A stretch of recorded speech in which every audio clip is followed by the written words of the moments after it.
conflict is going to be a part of marriage.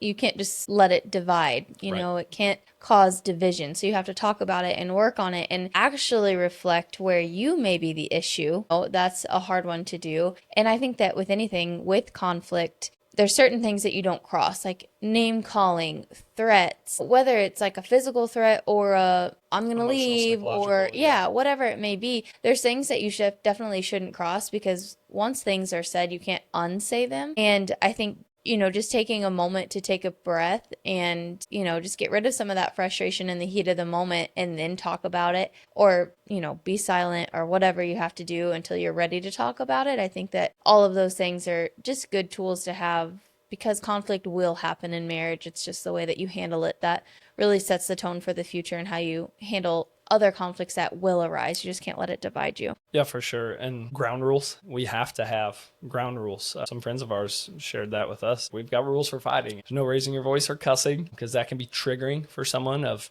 past experiences, generational things, parents, the way they were raised, the threat of leaving. You can't just walk out, that because of past experiences, whatever the person might be speaking towards. But having the tough part of that is the conversation preemptively when things are good. Hey, next time when we fight, can we set some ground rules for fighting? That's a crazy concept. That to me is an aspect of unconditional love. We're not going to see eye to eye, but at the end of the day, remembering that God did not make a mistake when he brought us together. So we're going to choose unity. We're going to pray about this, and we're going to figure out, how do we come together in some sort of middle ground where God's doing a work in my heart, God's doing a work in your heart? How do we mold that together to where it's honoring to him in this marriage that he created?